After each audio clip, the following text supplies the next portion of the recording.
انا جيت. طيب عشان ننهي الجدل اللي حاصل بين احمد حسين واحمد حسنين الاسكندراني القديم، هيعرف ان الاصل كان احمد حسنين. فجاه لقينا في حد اسمه احمد حسين ظهر بنفس اللوجو بنفس الشكل بنفس التفاصيل، بس ليه فروع مغرقه الدنيا وخصوصا منطقه العجمي الكل 21. طيب فاحنا عملنا ايه بقى؟ قررنا نجيب من ده ونجيب من ده ونشوفوا القديم اللي يكسب ولا الجديد اللي يكسب. جبنا احمد حسين واحمد حسنين. احمد حسنين معروف جدا عندنا في اسكندريه ومنطقه ميامي و45 خالد بن الوليد، وكل اللي بيجوا من محافظات ثانيه بيبقوا عارفينه وبيجربوه. لكن بدأ في الفترة الأخيرة يحصل لبس ما بين الاثنين، خصوصا إن هم فتحوا فروع جنب بعض، فبالتالي قررنا نشوف مين فيهم الأحسن عشان نسلط الضوء عليه. يلا بينا نشوف مين فيهم الأحسن علشان خاطر ما يحصلش لبس تاني، وعلشان ده تحدي مهم المرة دي قررنا إن إحنا نحط دول لوحدهم ودول لوحدهم، وأنا مش هعرفهم. حد من بره يحط لي دوت ودوت، وأنا هقرر مين فيهم الأحسن من خلال ان احنا نجربهم مع بعض. يلا بينا نبدا مع بعض. يلا بينا، بس خلينا قبل ما نبدا ونفصل بينهم هما الاثنين خلينا نشوف كل واحد شكله عامل ازاي العبوه بتاعته. ده شكل العبوه بتاعت احمد حسين، الشكل ده كان قديم جدا لاحمد حسنين. وده شكل العبوه الخاصه باحمد حسنين، ده بقى القديم اللي بيقولوا عليه اصل اسكندريه. فاحنا دلوقتي هنديهم لحد بره نحطهم لنا ونجربوهم كده. الطبقين جم ما نعرفش مين فيهم احمد حسين واحمد حسنين، ما نعرفش مين فيهم ايه. فيلا بينا نجربه بقى ونحكم بنفسنا.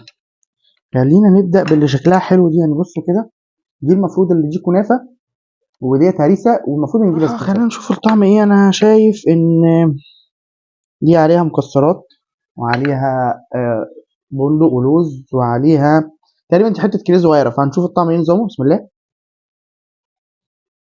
طعمها ناشف شويه، حاسس ان هي مش متشربه عسل كتير، دي مش احسن حاجه. خلينا ندوقه كده الهريسه بقى عامله ايه، بس انا مش شايف ان الهريسه فيها مكسرات. المفروض ان انا جايب الاوردرات الاتنين بالمكسرات، بس نشوفه. طيب الباقي بس مفيهاش اي نوع من انواع المكسرات. خلينا ندوق الطعم. بسم الله.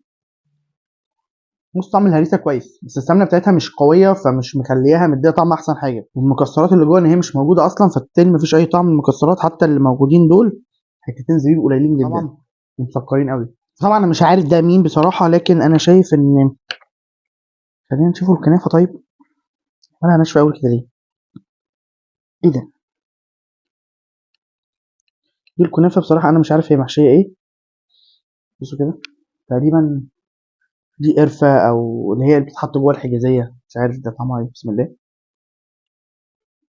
لا، الكنافه طعمها ناشف قوي.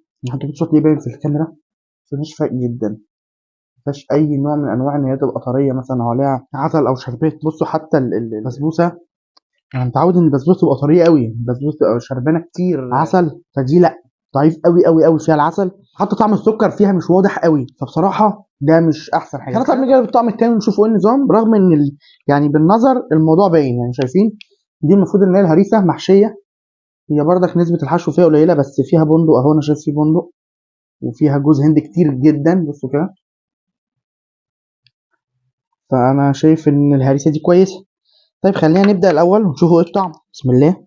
اه طريه، تحس انها طازه كمان. بسم الله. في اختلاف كبير في الطعم، كبير كبير. طعم السمنه المستخدمه دي كمان جميل جدا. طعم المكسرات باين، يعني انا شايف ان جوز الهند كبير. يعني بصوا دي قطع جوز الهند اللي جوه، طبعا بجانب ان الطعم طري فمديها طعم لذيذ قوي بصراحه. الهريسه دي حلوه جدا مقارنه بديت، طبعا دي سيئه جدا مقارنه بديت برضه. طيب نشوفوا البسبوسه. شوف هنا البسبوسه عامله ازاي، باينه ان هي طريه قوي متشربه. طيب انا المفروض بردك طالبها مكسرات، فيها مكسرات، فيها مكسرات اهي. ازاي اهي، شايفين فيها مكسرات. بصوا انا الطعم البسبوسه عندي بيبقى ليه طعم كده في خيالي مميز، فاتمنى يكون موجود فيها عشان خاطر ما نتخانقش مع بعض. بسم الله. امم طعمها طري وجوسي، المفروض ان احنا متعودين عليه في البسبوسه. طعم الطري وطعم المكسرات بتقرمش وحلوه جدا، وطعم البسبوسه اللي متعودين عليه بصراحه. يعني انا شايف ان البسبوسه دي بصراحه زي الفل، جميله. لا وكمان طعم السمنه المستخدمه فيها بصراحه 10 على 10. يعني نشوف الكنافه بقى. بصوا الكنافه اصلا باينه عامله ازاي، بصوا طريه. يعني انا شايف دي محشيه ايه بقى. دي محشيه تقريبا يا كريمه يا كاستر. بسم الله.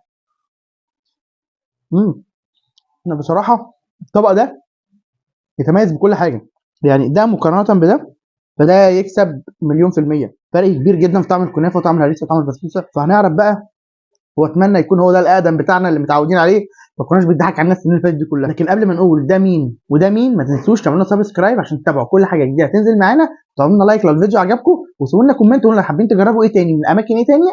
وتعالوا يلا بينا نعرف ده مين وده مين. وصلت العبوه واكتشفنا ان ده احمد حسنين بتاعنا القديم، ودي احمد حسنين اللي طالع جديد، والمفروض ان هو كان يبقى احسن من القديم عشان يدخل منه السوق، بس هو ما عرفش. احمد حسنين اسطوره يا جماعه بصراحه، في فرق كبير جدا في المنتج. يعني انا لما شفت كمان ده المنظر جاي بيه شايفين، والمفروض ان ده يعني حتى في العبوه بتاعته هو اخد العلبه القديمه بتاعت احمد حسنين. فبصوا كده يعني انا الصراحه يعني انا، طب تعالوا نشوف يمكن هنا نلاقي المكسرات. يعني بسم الله ما شاء الله، بس حتى لما فتحتها ما فيهاش مكسرات، ما فيهاش خالص خالص. فبصراحه شابوه جدا لاحمد حسنين. تعالوا نشوف المكسرات عند احمد حسنين. فيها مكسرات حتى باينه من بره، شايفين؟ وديت طبعا انا عايز اقول لكم ان هي مليانه جوز هند ومليانه مكسرات. شايفين؟ شوف. احمد حسنين فخر الهريسه في اسكندريه بصراحه، اجدع واحد واحسن واحد بيعمل هريسه. تقريبا معظم الناس اللي بتيجي من مدن تانية بتجربها. ودي كانت نهايه الفيديو بتاعنا، وما تنسوش تعملوا لنا سبسكرايب عشان تتابعوا كل حاجه جديده بتنزل معانا. اشوفكم في فيديو جديد، سلام.